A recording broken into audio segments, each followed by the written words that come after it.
What's going on, everybody? This is Stubbs from Retro Handhelds, and today we're going to look at a little-known gem here on the scene. If any of you have ever tried out the PowKiddy X39, it was not amazing, but now they have the X39 Pro, a new upgrade that we'll see that I got from Amazon from CredEvZone, and this one has a 4.5-inch IPS screen with a resolution of 480 by 854.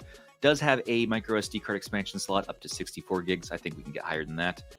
But we're going to unbox this and see what it can do.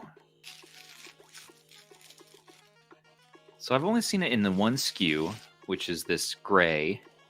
And this is about $55 on Amazon, or you can save $10 by buying it from AliExpress and waiting for about $43 to $45 from PowKiddy. They have a USB cable, they have instructions. Now, this is part of a low-end segment of retro handhelds where you accept some shortcomings, where you accept that it's maybe not going to have everything you want, but you're over $50 with this on Amazon, and so I really expect it to play up to PS1. It feels like a little Nintendo Switch Lite. This is a non-clickable left joystick here. The D-pad has very, very short travel, very mushy and not super responsive. Face buttons feel like many other PowKiddy face buttons. Serviceable, no really complaints there. Yeah, those feel good. Clicky, menu, select and start. You have some strange placements here for the L1 and R1. They're right on the left and right sides. Clicky, L2 and R2, those are fine. That reminds me of some of the Ambernic RG models. And volume up and down. PowKiddy correctly put volume down on the left, volume up on the right. And you have a mini HDMI out here, which is great for connecting to your TV. You have a USB-C in power.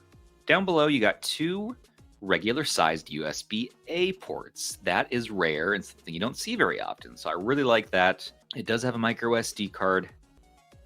Fancy. 64 gigs.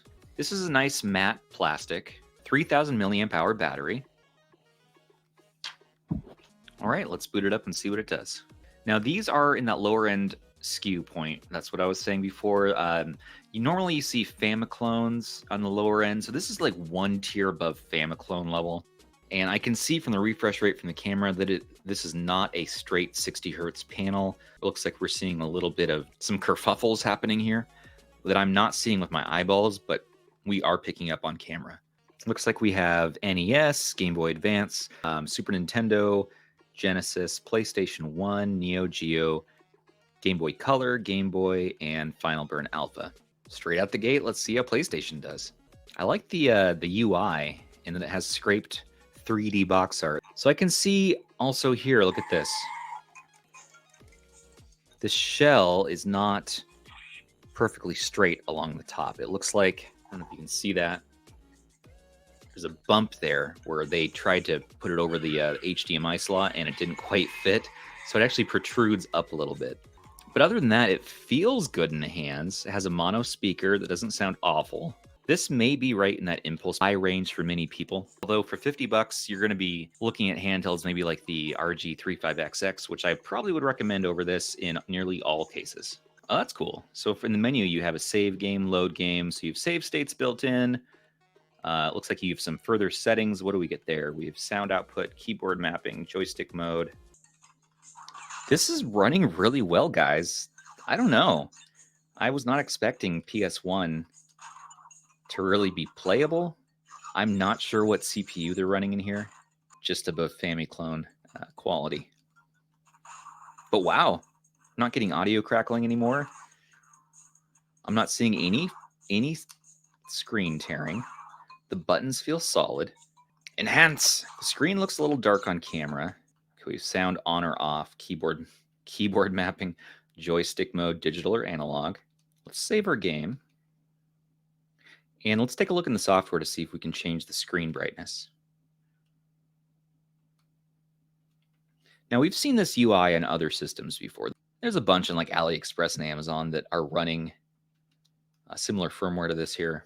So we might have a locked brightness. It's too bright to play in bed, and it's too dim to enjoy in the daylight. So this is like a midday, have a light on in the study kind of gaming, I guess. It's a very specific brightness range. Well, PlayStation 1 looked pretty good. Let's try Game Boy Advance just for fun. They include a lot of games here. 64 gigs, and you got 3D scraped box art. But I'm actually surprised by this thing. For the price, it's actually, even the Amazon price, it's decent. Better than the Data Frog, since you're lacking that screen tearing. The IPS looks good. Sometimes I get curious about these cheaper ones, and they're just in that impulse buy range. Really, let's see what this is. Let's see if it's any good. Let's show it off.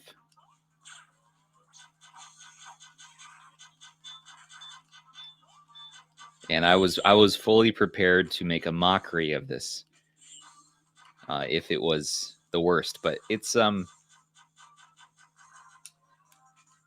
surprising me. Like, it feels good. It's lightweight, but it's very easy to one hand.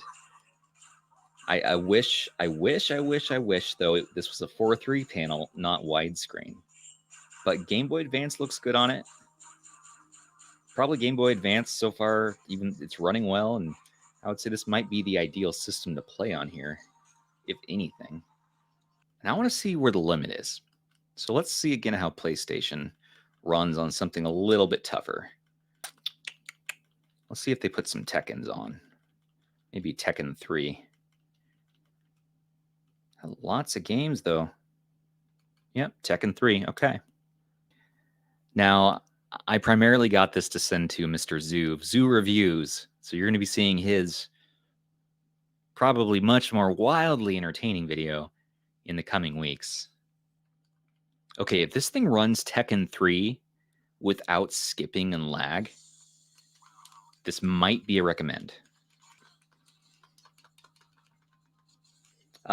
D-pad's performing well for fighting games. Come on, there you go. I'm a button masher myself. I wish the left stick clicked in, though. I fully expect it to, and then it doesn't.